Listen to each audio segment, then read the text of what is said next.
नमस्कार, मी ज्योत्स्ना. आपण पाहत आहात न्यूज वर्ल्ड. न्यूज वर्ल्डच्या आजच्या अंकात पाहूया शहर परिसरातील विशेष घडामोडी.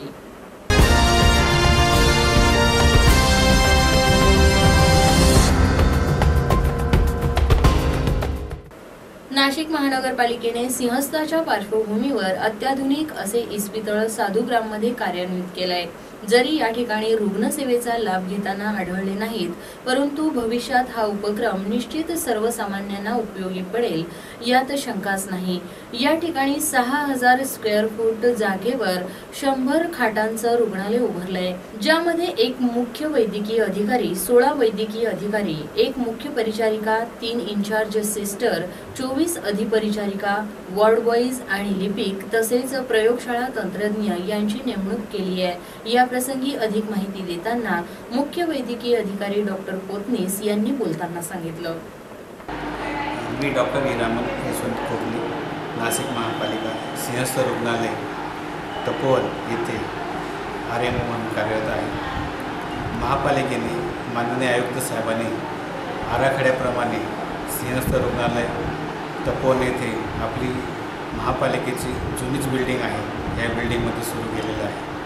माननीय आमचे वैद्यकीय अधीक्षक डॉक्टर गायकवाड साहेब यांनी संपूर्ण मार्गदर्शन केले. त्याप्रमाणे सिंहस्थ रुग्णालय हे 60 बेडचं हॉस्पिटल आहे. या ठिकाणी OPD, जनरल OPD, अपघात विभाग आणि मायनर OT त्यासाठी लागणारे तज्ज्ञ डॉक्टर, सर्जन, त्यासोबतच female ward, male ward, lab अशा सर्व सुविधा 24 तास कार्यान्वित होतील झालेल्या आहेत आमच्याकडे आता, आणि ह्यापुढे चांगल्या पद्धतीने चालू राहतील. त्यासाठी महापालिकेने आणि महाराष्ट्र शासनाने सर्व प्रकारचे सर्व स्तरातील वैद्यकीय अधिकारी, सर्जन, फिजिशियन, लॅबचे सगळे टेक्निशियन असे ह्या ठिकाणी नेमणूक केलेली आहे. सिंहस्थ रुग्णालय अतिशय सुसज्ज आणि वेल इक्विपमेंट म्हणता येईल ह्या पद्धतीने तयार झालेलं आहे, आणि त्या पद्धतीने सर्व साहित्य ह्या ठिकाणी पोचलेले आहेत. ते साहित्य लावणे, ते कार्यान्वित करण्याचे काम सुरू झालं आहे. त्यासोबतच येणारे रुग्ण जे आहेत, साधू किंवा सगळ्या प्रकारचे त्यांच्यासोबत येणारे त्यांचे अनुयायी वगैरे असे सर्व रुग्ण येत आहेत, आणि त्यांना आपण 24 तास सेवा देत आहोत. ह्या ठिकाणी मेडिकल ऑफिसर, मेट्रन, त्यांच्या वार्डप्रमाणे इन्चार्ज सिस्टर आणि काम करणारे सिस्टर्स, वॉर्ड बॉय, आया, सफाई कामगार इत्यादी सर्व कर्मचारी आलेले आहेत. आणि शिफ्टप्रमाणे सकाळी 8 ते 2 आणि 2 ते रात्री 8 व रात्री 8 ते सकाळी 8 ह्याप्रमाणे त्यांच्या ड्युट्या लावलेल्या आहेत, आणि त्या पद्धतीने एकदम व्यवस्थित सुरळीत काम चाललेलं आहे. न्यूज वर्ल्डचे धन्यवाद. सुरुवात होऊनही शहर आणि परिसरातील गुन्हेगारीचा वाढता आलेख कमी होण्याचं नावच घेत नाहीये. काल शहर आणि परिसरात घडलेल्या 2 वाहन चोरीच्या आणि 2 घरफोडीच्या तसेच 5 फौजदारी स्वरूपाच्या घडलेल्या घटना त्याचंच एक द्योतक असल्याचं बोललं जातंय. काही दिवसांपूर्वी शहरातील वाढत्या गुन्हेगारीच्या प्रश्नानं शहराची बरीच मानहानी राज्य आणि देशात झाली होती. सिंहस्थाच्या पार्श्वभूमीवर शहरात सीसीटीव्ही बसवण्याचा घाट प्रशासनातर्फे घातला गेला, मात्र त्याचा अपेक्षित परिणाम होत नसल्याचंच कुंभमेळा सुरू होऊन 5 दिवस झाले तरी शहरातील गुन्हेगारी स्वरूपाच्या घटनांच्या संख्यांवरून लक्षात येत आहे. त्यामुळे सर्वसामान्य जनता मात्र हवालदिल झाली आहे. नवीन पोलीस आयुक्त एस जगन्नाथन यांनी सूत्र स्वीकारताना शहरातील गुन्हेगारीचा आलेख कमी करण्याचं सांगितलं होतं, मात्र त्याची अंमलबजावणी होत नसल्याचं सध्या नाशकात फिरताना जाणवतंय. याबाबत पालकमंत्र्यांनी सुद्धा लक्ष घालण्याचं आश्वासन दिलं होतं, तरी अपेक्षित कारवाई होत नसल्यानं पोलीस प्रशासनाविरुद्ध सामान्य जनतेतून रोष व्यक्त केला जातोय. न्यूज वाईट ब्युरो, नाशिक. राष्ट्रीय मतदार याद्या शुद्धीकरण आणि प्रमाणिकीकरण कार्यक्रमाअंतर्गत मतदार यादीत नाव ऑनलाईन पद्धतीने नोंदवणे, नावात अथवा रहिवासी पत्त्यात झालेला बदल दुरुस्त करणे, आधार क्रमांक मतदानपत्र ओळख क्रमांकाशी जोडणे, मतदार यादीत नाव शोधणे आदी कामे सुलभ रीतीने होण्यासाठी राष्ट्रीय मतदान सेवा पोर्टलची लिंक नाशिक जिल्ह्याच्या संकेतस्थळाशी अर्थात www.nasik.nic.in या संकेतस्थळावर नागरिकांना उपलब्ध करून देण्यात आली आहे. सध्या राष्ट्रीय पातळीवर मतदार याद्या शुद्धीकरण आणि प्रमाणीकरण कार्यक्रम चालू आहे. त्या अंतर्गत ही सेवा उपलब्ध करून दिली असून ही सेवा 31 जुलैपर्यंत असणार आहे. तरी नागरिकांनी अधिकाधिक संख्येने याचा लाभ घेऊन या राष्ट्रीय कर्तव्यात आपला सहभाग नोंदवावा असं आवाहन प्रशासनातर्फे करण्यात आलंय. न्यूज वाईट ब्युरो, नाशिक. न्यूज वाईटच्या आजच्या अंकात अजूनही विशेष घडामोडी, पण त्यापूर्वी घेणार आहोत एक छोटीशी विश्रांती.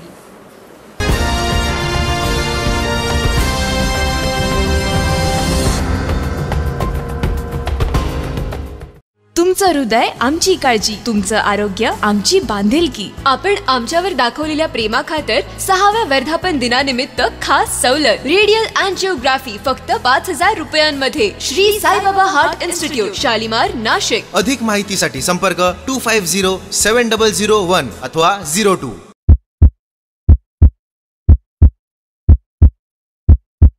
आता येणारे जे 10 आखाड्याचे जे साधू आहेत, नाशिकला 3 आखाड्यात येणारे जे साधू आहेत, त्या महामंडलेश्वर त्यांचे आणि साधू महंत आणि तमाम साधू समाज यांचं मी हार्दिक स्वागत करतो. येणाऱ्या भाविकांचं देखील हार्दिक स्वागत.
राष्ट्रपिता महात्मा गांधी का कथन, भारत अपने गांवों में बसता है।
मेजवानी लय भारी।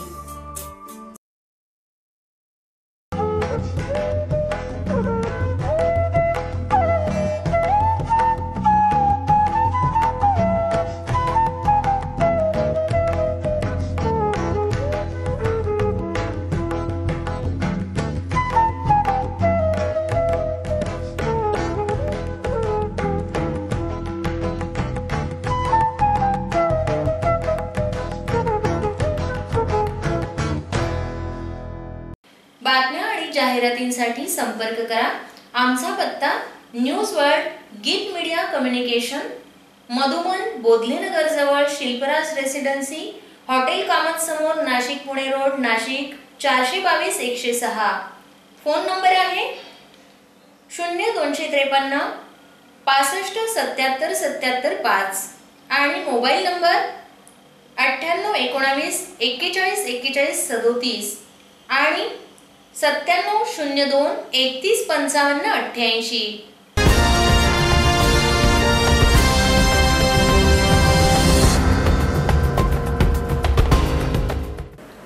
त्र्यंबकेश्वरला सिंहस्थ कुंभमेळ्याचं उद्घाटन केंद्रीय गृहमंत्री राजनाथ सिंग यांच्या हस्ते मोठ्या थाटामाटात झालं। कुंभमेळ्याच्या उद्घाटनाच्या प्रसंगी मोठ्या प्रमाणात पोलीस बंदोबस्त असल्यानं कोणताही अनुचित प्रकार घडला नाहीये। गुरुने सिंह राशीत प्रवेश करताच त्र्यंबकेश्वराला वेद मंत्रांच्या उद्घोषात विधिवत कुंभध्वजाचं पूजन होऊन कुंभमेळा सुरू झाला। यावेळी राज्याच्या महिला आणि बाल विकास मंत्री पंकजा मुंडे पालवे, केंद्रीय गृहमंत्री राजनाथ सिंग, दिंडोरीचे खासदार हरिश्चंद्र चव्हाण तसेच नाशिक ग्रामीण पोलीस अधीक्षक संजय मोहिते, मेळा अधिकारी रघुनाथजी गावडे, मेळा अधिकारी महेशजी पाटील, उदयजी किसवे, मेळा अधिकारी प्रांत बाळासाहेब वागचौरे आदी मान्यवर उपस्थित होते। यावेळी आपल्या उद्घाटनपर भाषणात केंद्रीय गृहमंत्री राजनाथ सिंह यांनी बोलताना सांगितलं,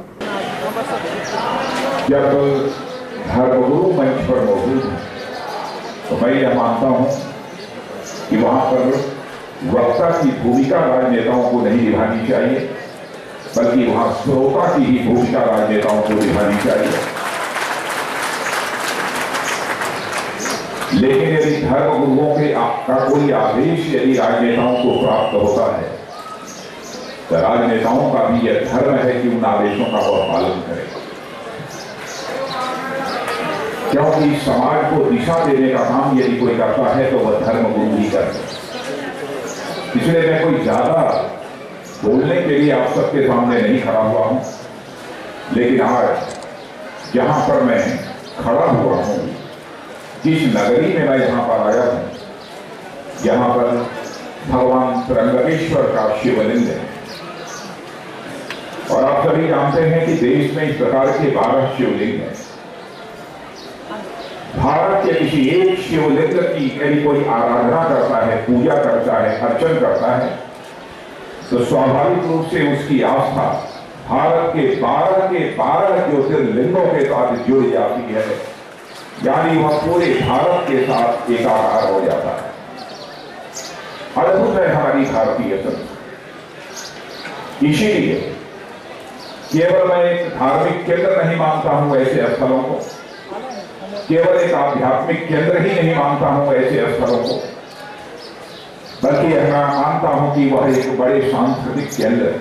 और भारत की संस्कृति एक ऐसी संस्कृति है जो कि सारे विश्व को जोड़ने वाली है, केवल भारत में रहने वाले लोगों को ही जोड़ने वाली नहीं है, बल्कि सारे विश्व में रहने वाले प्राणी मात्र को जोड़ने वाली भी संस्कृति इस विश्व की धरती पर है तो केवल और केवल भारत की संस्कृति।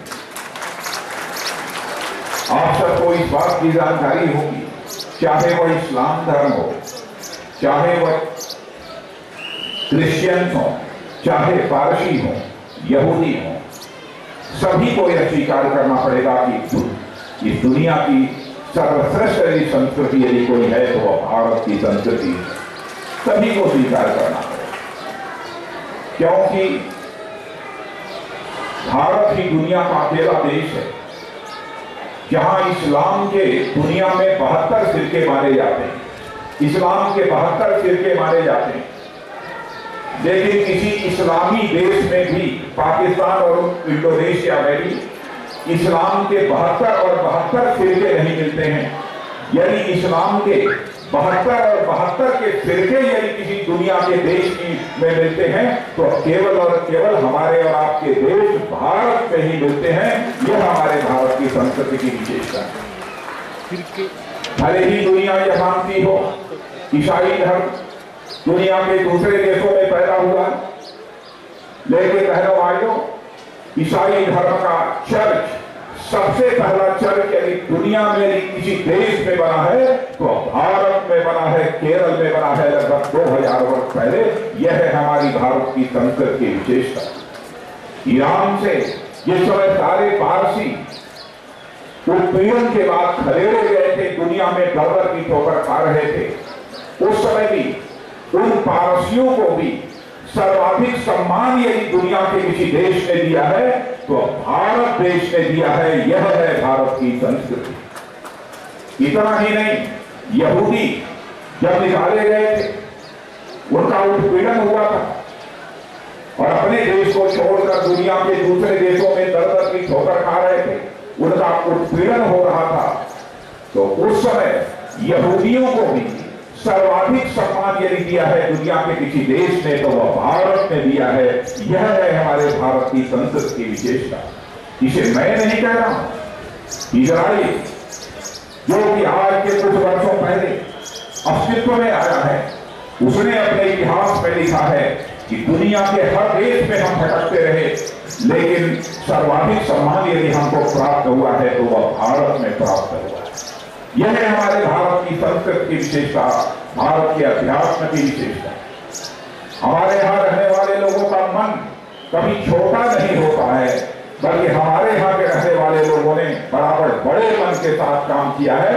इसीलिए भिन्न भिन्न धर्मों के मानने वाले, पंथों के मानने वाले लोगों को भारत में सुकून के साथ जिंदगी गुजारने का अवसर प्राप्त हुआ। कुंभमेळ्याचं धार्मिक महत्त्व विशद करताना त्र्यंबकेश्वर पुरोहित संघाचे विश्वस्त अकोलकर यांनी बोलताना सांगितलं। कुशावर तीर्थावर आज आपण आलो आहोत, तर या ठिकाणी 2 साधू महंत आणि पुरोहित संघाचे सदस्य आपल्यासोबत आहेत। आपण त्यांच्याकडून कुशावर याविषयी आणि कुंभमेळ्याविषयी जो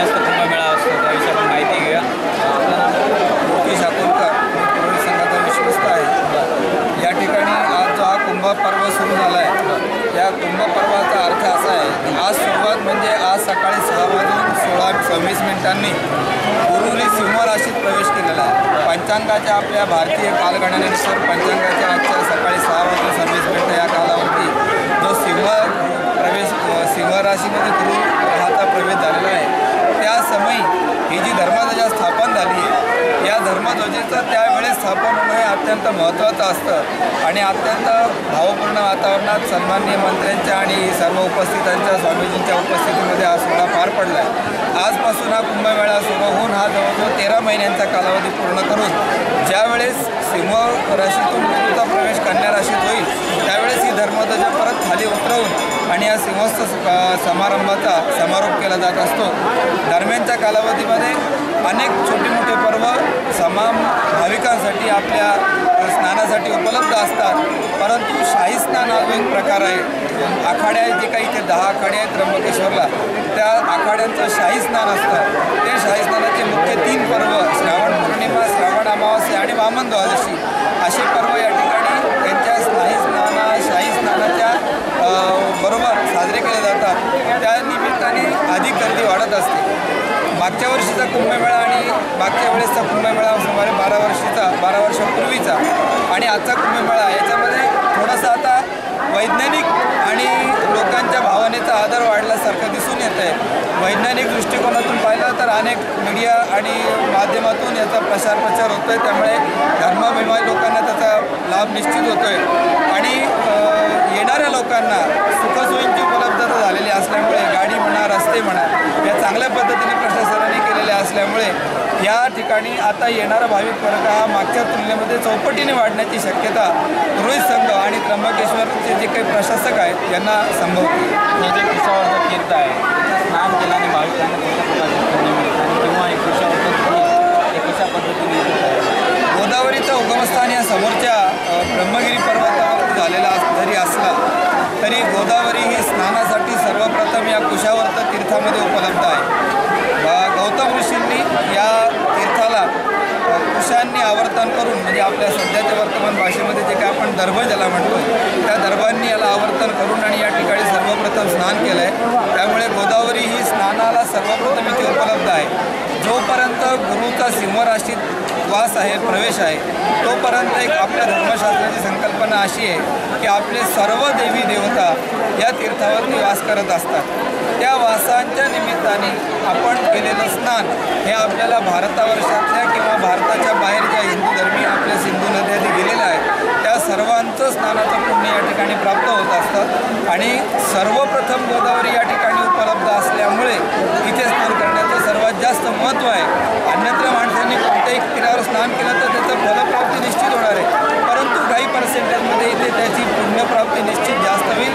कारण इथून सुरुवातीचा पॉईंट आहे, इथून तिला कुठलंही अन्न पाण्याचा स्रोत त्याच्यामध्ये मिळालेला नाही किंवा इथे देवतांचा वास वर्षभर असतो अशी एक संकल्पना आपल्यामध्ये मानली जाते. या कुशावर तीर्थावरती स्नान किती वेळा होता किंवा याच वेळेस वेळेस केलं जातं की अन्य नाही. आता साधारणतः आज जो काही कुंभपर्व चालू झालेला आहे या कुंभपर्वाच्या सुरुवातीपासून ते समारोपापर्यंत मी जसं मग सांगितलं की सुमारे 13 महिन्यांचा हा कालावधी आहे. याच्यामध्ये अनेक पर्व येणार आहेत, छोटे मोठे पर्व अनेक आहेत. रोजही स्नान केलं तरी ते त्याचं फलप्राप्ती आहेत, परंतु एकादशी, व्यतिपात, अष्टमी, द्वादशी इत्यादी जे काही आपले हिंदू धर्माप्रमाणे काही महत्त्वाचे मुहूर्त सांगितलेले त्या मुहूर्तांवरती स्नान करणं केव्हाही फलदायी आहे. शाही स्नान हा एक साधूंच्या स्नानाचा दिवस असल्यामुळे ज्या दिवशी संत महात्मे स्नान करतात त्या दिवशी स्नान करण्याचं लोकांना जास्त आकर्षण असतं आणि जास्त महत्त्व वाटतं, म्हणून त्या दिवशी गर्दी जास्त असते असं मला वाटतं. या समस्त पर्वामध्ये या ठिकाणी पूर्ण भारत देशाची साधुसंख्या या व्यतिरिक्त प्रदेशातून येतात भरपूर प्रदेशातले साधू येतात, प्रदेशातला मीडिया असतो. आपल्या हिंदू धर्माचा प्रचार करणारे जे काही लोक भारताच्या बाहेर राहतात ते सुद्धा आलेले असतात. आजही तिथे 2-3 साधू आलेले आहेत उपलब्ध. समस्त काळामध्ये आपल्या संघाचे सदस्य आपल्याला प्रशासनाकडून रोहित संघाचं जे काही कर्तव्य आहे ते कर्तव्य सर्वप्रथम कर्तव्य होतं की आजची धर्मध्वजा स्थापन करणं. त्याच्यामध्ये कुंडावरचा जो विषय हा पूर्ण रोहित संघाच्या अखेरीतला असतो आणि कुशावर तो कोंडावर हा जो विषय हा पूर्ण पुरोहित संघाच्या अंडर असतो आणि तो पुरोहित संघाच्या अध्यक्षांच्या निरीक्षतेखाली आणि संपूर्ण गावातल्या पुरोहितांच्या सहकार्याने अत्यंत चांगल्या वातावरणात आणि उत्तम रीतीने पार पडलेला आहे. तसंच इथून पुढे जे काही इथे धर्मकार्य चालतात, कुंभमेळ्याच्या अनुषंगाने जे काही कार्य होतात त्यांच्या जागा इथे प्रशासनाने उपलब्ध करून दिलेल्या आहेत. थोडासा गर्दीच्या अभावामुळे आणि जागेची कमतरता तर याला प्रशासनही काही जास्त करू शकत नाही. येणारी गर्दी आणि असलेल्या जागा याच्यामध्ये प्रशासनाने जास्तीत जास्त सहकार्य करण्याचा प्रयत्न केलेला दिसून येतो. आपल्याला एक सामाजिक संदेश द्यायचा आहे की या ठिकाणी जे भक्तगण येतात ज्या पद्धतीने स्वच्छता करतात अन्य पद्धतीने ते वागतात याविषयी आपण काही नाही, प्रत्येक भाविकाने आपलं हे कर्तव्य पाळलं पाहिजे की माननीय नरेंद्र मोदींनी जो काही भारत स्वच्छता एक संदेश दिला आहे, भारत स्वच्छता असू द्या, परंतु आपण ज्या क्षेत्रावरती किंवा जिथे जातो आहोत ते घर स्वच्छ ठेवणं आपलं कर्तव्य आहे. थोडक्यात आपण जसं आपलं घर स्वच्छ ठेवण्याचा प्रयत्न करतो तसं ज्या ठिकाणी आपण जाऊ ते देवस्थान ते घर कुणाचंही असो ते आपण स्वच्छ ठेवणं आपलं कर्तव्य समजून प्रत्येकाने जर वागणूक केली तर निश्चित स्वच्छता राहील असं वाटतं. आणि प्रत्येक भाविकांनी ही काळजी घ्यावी की कुंडामध्ये कुठल्याही पद्धतीचं काही विसर्जन न करता, कारण या कुंडाचं पाणी काही वाहता प्रवाह त्याला खूप मोठा नसल्यामुळे तुम्ही जे काही सोडता याच्यामध्ये ते त्या कुंडाच्या खाली तळाशी जातं आणि त्याच्यानंतर सडून एक प्रकारचा एक दुर्गंध तयार होतो. म्हणून आपण या ठिकाणी त्याची काळजी प्रत्येक भाविकांनी येणाऱ्या घेतली पाहिजे. प्रशासन त्यांच्या परीने आतोनात प्रयत्न करत आहे, पण प्रशासनाची ताकद आणि भाविकांचा ओघ त्याच्यामध्ये तफावत पडते. शेवटी प्रशासन किती माणसं ठेवणार कळत, भाविक येणारे लाखोच्या संख्येत येत असतात तरी भाविकांनी या गोष्टीचा विचार करून आणि जास्तीत जास्त स्वच्छता ठेवण्याचा प्रयत्न करा. धन्यवाद.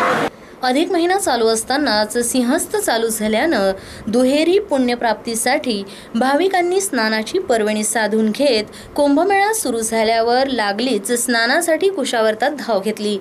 नाशिकच्या तुलनेत त्र्यंबकेश्वराचा ध्वज वजनदार असल्यानं त्याचं अनावरण करताना प्रशासनाचे नाकीनऊ आले. प्रशासनाला कुंभमेळा हे प्रकरण अवघड जाणारे याची प्रचिती आदल्या दिवशी कुंभमेळ्याचे वार्तांकन करण्यासाठी पत्रकारांना पास देतानाच आली होती.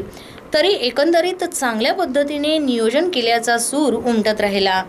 शाही ध्वजाचं अनावरण झाल्यावर उपस्थितांवर हेलिकॉप्टरमधून पुष्पवृष्टी करण्यात आली. आपण आज आलो आहोत त्र्यंबकेश्वरच्या कुशावर तीर्थावरती आणि आपण मागे बघतो आहोत की सगळे पुरोहित सर्व भक्तगण कशा पद्धतीने स्नान करत आहेत.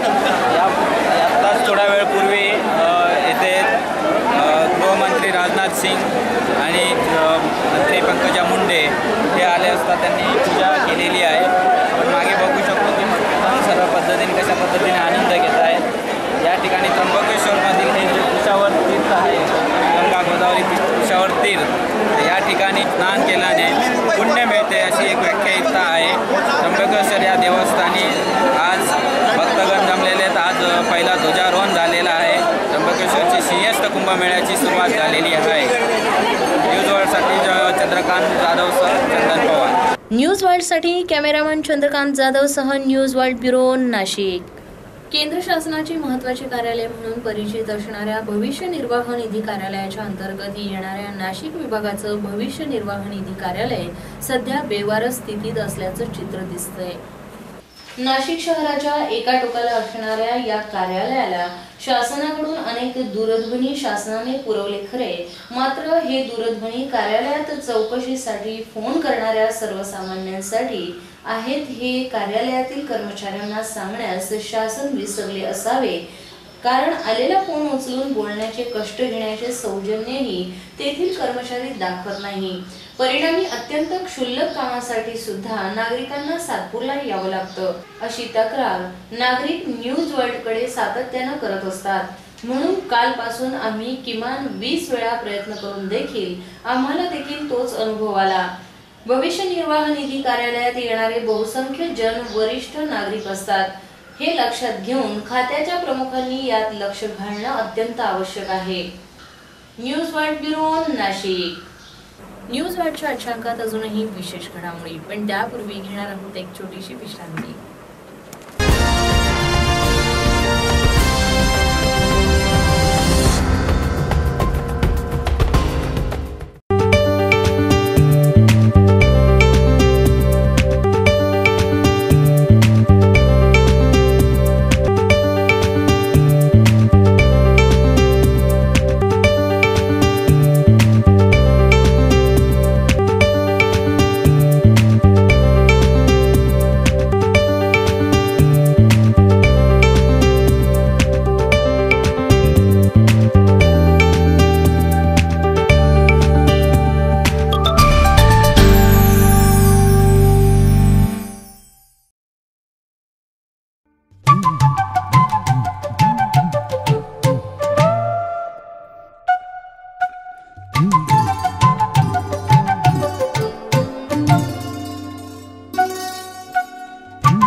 येथे सोडवले जातील तुमचे प्रश्न. कुणाचाही मुलाईजा न बाळगता मिळतील तुमच्या प्रश्नांची उत्तरे.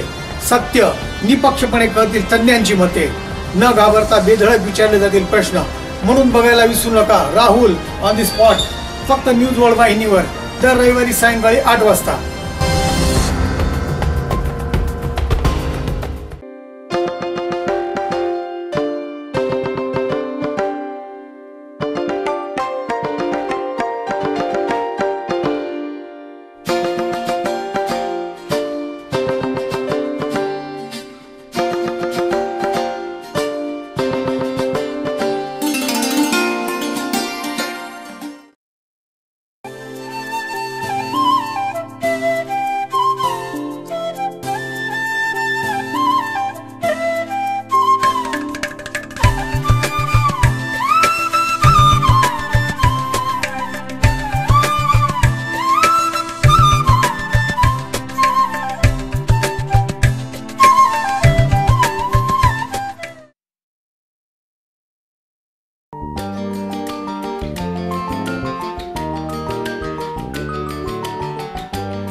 जाहिरातींसाठी संपर्क करा. आमचा पत्ता न्यूज वर्ल्ड गीत मीडिया कम्युनिकेशन, मधुमन बोधलेनगर जवळ शिल्पराज रेसिडेन्सी, हॉटेल कामत समोर, Nashik Pune road, Nashik 422-106. Phone number आहे 0253 65 77 5 आणि मोबाईल नंबर 9819 41 41 37 आणि 9702 31 55 88.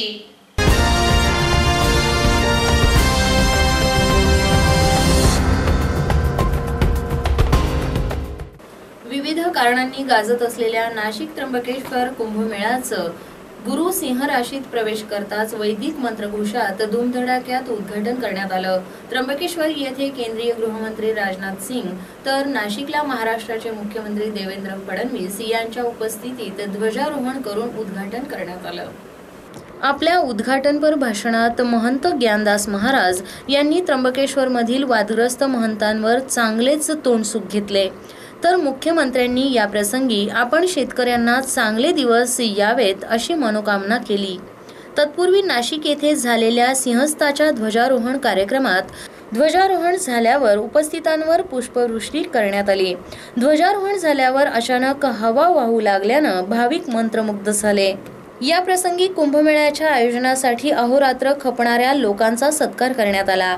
यावेळी पुढील सिंहस्थाच्या वेळी हेच मुख्यमंत्री, पालकमंत्री आणि अर्थमंत्री असावेत अशी कोपरखळी पालकमंत्र्यांनी मांडली।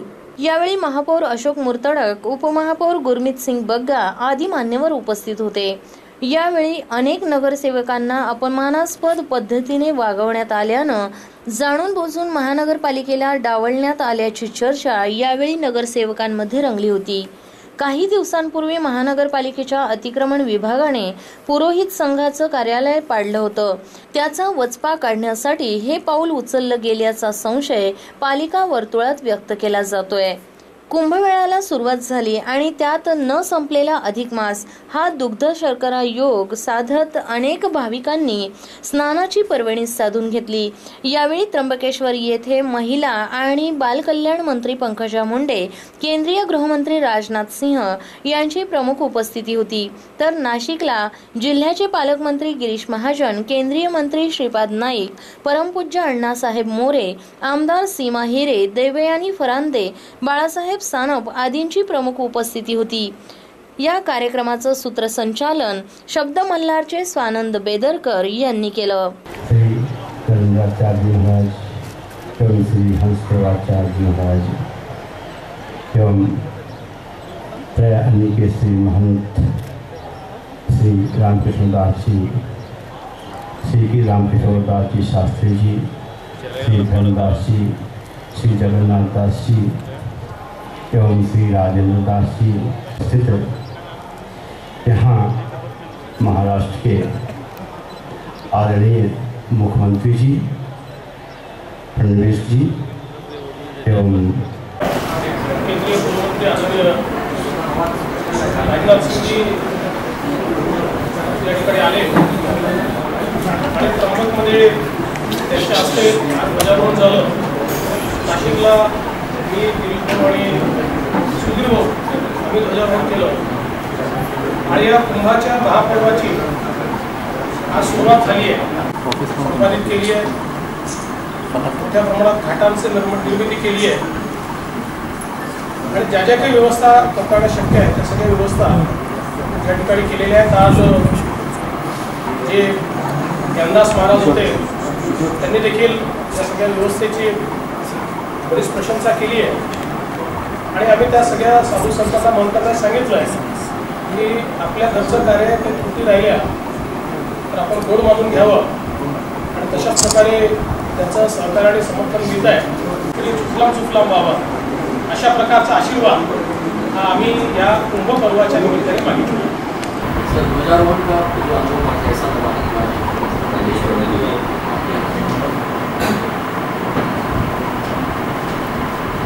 वैसे कोई भी धार्मिक आध्यात्मिक परमाणु सबको प्रेम स्वाभाविक रूप से बहुत ही अच्छा लगता है। दूसरे वाक्य में यदि कहना हो तो कह सकते हैं उसके कारण पूर्ण संवेदना होती है और मेरी यह निश्चित मान्यता है कि भारत की संस्कृति विश्व की श्रेष्ठतम संस्कृति है। इसलिए भारत को विश्व की मैं श्रेष्ठतम संस्कृति मानता हूँ।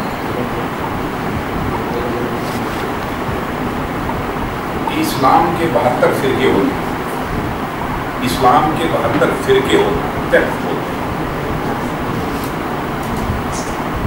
वह दुनिया के किसी भी इस्लामी देश में भी 72 के 72 फिरके नहीं मिलेंगे। दुनिया के किसी एक देश में मिलेंगे तो भारत में। भारत की संस्कृति का करिश्मा। ईसाई धर्म पहला चर्च है दुनिया में कहीं बना है तो दुनिया के किसी दूसरे देश में नहीं बना है, वो भारत में बना है, केरल में बना है। ये भारत के संस्कृति की विशेषता है, भारत के अध्यात्म, भारत के धर्म की ये विशेषता है। ईरान से जब पारसी निकाले गए थे बाहर, सारी दुनिया में इधर उधर यातनाएं झेल रहे, सर्वाधिक सम्मान उन्हें प्राप्त हुआ है। दुनिया का अकेला देश है भारत न्यूज वर्ल्डसाठी मनीष सरवटकरसह न्यूज वर्ल्ड ब्युरो नाशिक. याचबरोबर न्यूज वर्ल्डचं आजचं बातमीपत्र संपलं. पुन्हा आपली भेट पुढील प्रसारणात. तोपर्यंत मी ज्योत्स्ना आपला निरोप घेते. नमस्कार. बातम्या आणि जाहिरातींसाठी संपर्क करा. आमचा पत्ता न्यूज वर्ल्ड, गीत मीडिया कम्युनिकेशन, मधुमन, बोधलेनगर जवळ शिल्पराज रेसिडेन्सी, हॉटेल कामत समोर, Nashik Pune road, Nashik 422-106. Phone number आहे 0253 65 77 77 5 आणि मोबाईल नंबर 9819 41 41 37 आणि 9702 31 55 88.